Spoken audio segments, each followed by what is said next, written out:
करीब 11 लाख करोड़ रुपए के घोटाले में विपक्ष ने यूपीए सरकार और प्रधानमंत्री पर जबरदस्त हमला बोल दिया है। विपक्ष ने प्रधानमंत्री मनमोहन सिंह के इस्तीफे की मांग की है। शिवसेना और जेडीयू ने सीधे प्रधानमंत्री पर हमला करते हुए इस्तीफा मांगा है। वहीं लेफ्ट पार्टी ने कहा है कि प्रधानमंत्री इस पूरे मामले में सदन में सरकार की स्थिति बताएं, जबकि मुख्य विपक्षी दल बीजेपी और सरकार को समर्थन दे रही समाजवादी पार्टी ने लोकसभा में प्रश्नकाल स्थगित कर रिपोर्ट पर चर्चा कराने की मांग की। जैसे ही सदन की कार्रवाई शुरू हुई, कोयला घोटाले में विपक्ष ने प्रश्नकाल स्थगित कर घोटाले पर चर्चा कराने की मांग की। शून्यकाल के दौरान हो रहे हंगामे में लोकसभा स्पीकर मीरा कुमार ने शून्यकाल चलाने की बात कही। इस बीच हंगामा जारी रहा। इसके बाद हंगामे को देखते हुए लोकसभा को दोपहर 12 बजे तक के लिए स्थगित कर दिया गया। वहीं राज्यसभा को भी हंगामे की वजह से पहले 15 मिनट के लिए फिर दोपहर 12 बजे तक के लिए स्थगित कर दिया गया।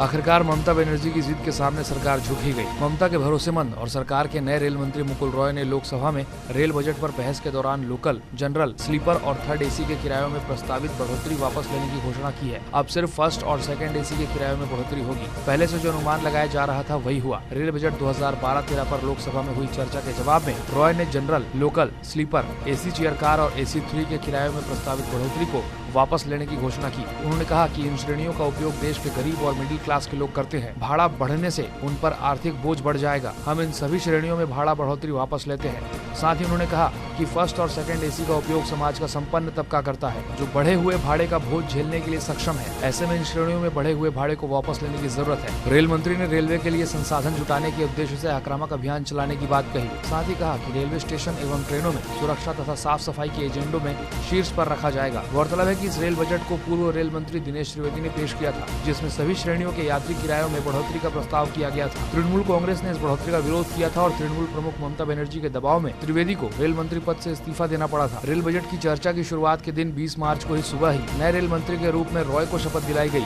और उन्होंने चर्चा का जवाब दिया। अब सरकार को करनी होगी इस मुद्दे पर मदद। जानकारों का कहना है कि किराए वापस लेने से होने वाले नुकसान की भरपाई सरकार करे और बजटीय सहायता को 24,000 करोड़ से बढ़ाकर 27,000 करोड़ करे। उनका कहना है कि अगर सरकार ऐसा नहीं करती तो किसी योजना के लिए तय राशि में से कटौती करनी होगी। ऐसा भी हो सकता है कि इसके चलते कोई नई परियोजना रोकी जाए या फिर किसी का काम रोका जाए।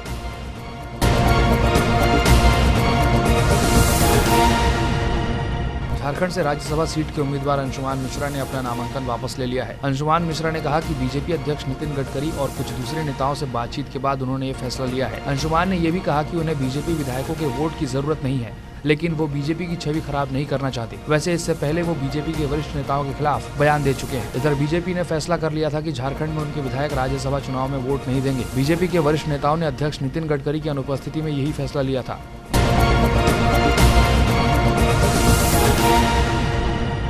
ओडिशा के कंधमाल जिले से बीते 14 मार्च को अगवा किए गए 2 इतालवी नागरिकों को रिहाई के लिए राज्य सरकार को भेजी गई अपनी 13 सूत्रीय मांगों पर वार्ता के लिए माओवादियों ने अपनी समय सीमा एक और दिन बढ़ा दी है।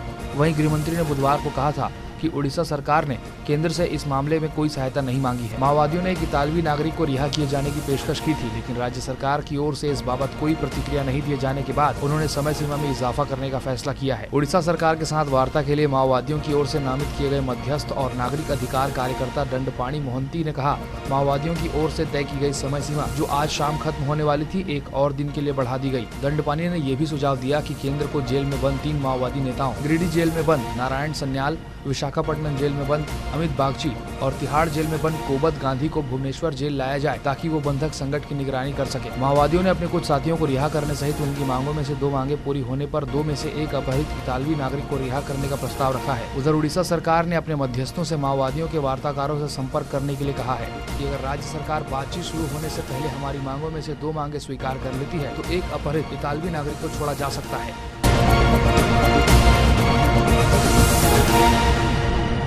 गुजरात विधानसभा अध्यक्ष ने भाजपा विधायकों के टैबलेट पर अश्लील क्लिपिंग देखने के मामले की जांच के आदेश दिए हैं।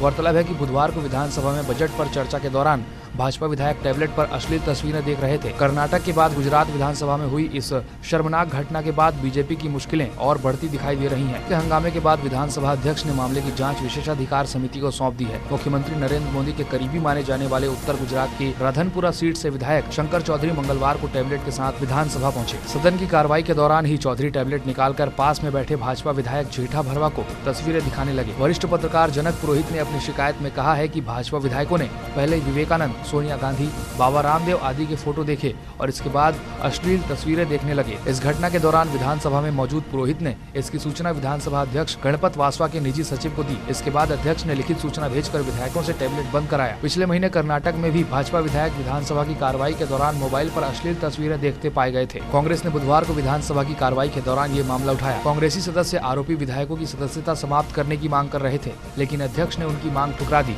और सदन की कार्रवाई बाधित करने के लिए कांग्रेस के सभी विधायकों को एक दिन के लिए निलंबित कर दिया गया।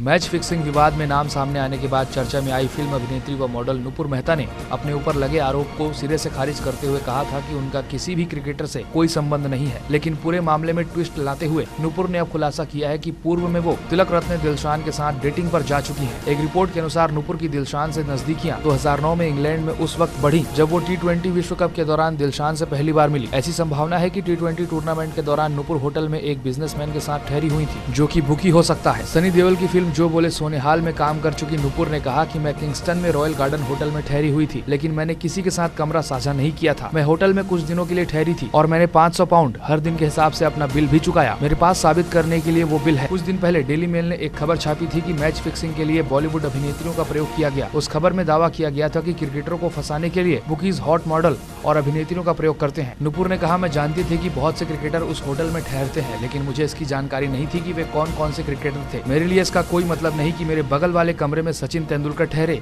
या कोई और। पूरे मामले में ट्विस्ट लाते हुए नुपुर ने कहा कि किसी क्रिकेटर को जानना क्या गलत है, ये मेरी निजी जिंदगी है और इस तरह के रिश्ते आरोप लगाकर तय नहीं किए जा सकते। मैं अकेली हूँ, खूबसूरत हूँ और मेरे पास दुनिया में कहीं भी घूमने का अधिकार है। साथ ही मैं जिससे चाहूँ उससे संबंध बना सकती हूँ।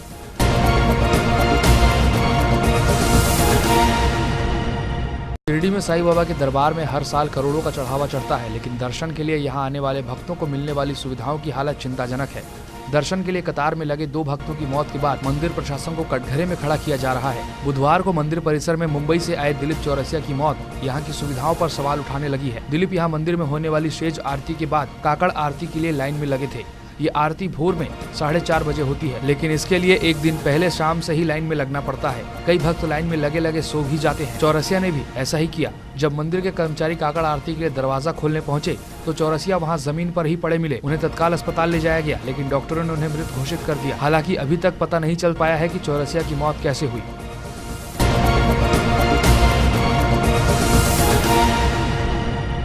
बॉलीवुड स्टार करीना कपूर भी 3 अप्रैल को इंडियन प्रीमियर लीग के उद्घाटन समारोह में जलवा बिखेरेंगी। इससे पहले अमिताभ बच्चन, सलमान खान और प्रियंका चोपड़ा का आना तय हो चुका है। बॉलीवुड की शीर्ष एक्ट्रेसेस में शुमार करीना के अलावा अमिताभ, प्रभुदेवा, प्रियंका, सलमान, कोलोनियल कंजिस और कैट पेरी भी उद्घाटन समारोह का हिस्सा होंगे। इस मौके पर सभी 9 टीमों के कप्तान MCC स्पिरिट ऑफ क्रिकेट शपथ भी लेंगे। इसके टिकट 1500 रुपए से शुरू हैं और IPL T20.com पर खरीदे जा सकते हैं। उद्घाटन समारोह शाम 7:30 बजे से शुरू होगा।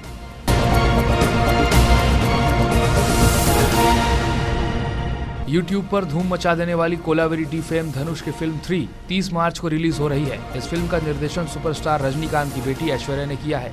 फिल्म के हीरो धनुष ऐश्वर्या के पति हैं। इस फिल्म के निर्माता धनुष के पिता कस्तूरी राजा हैं। फिल्म के संगीतकार हैं अनिरुद्ध रविचंद्रन।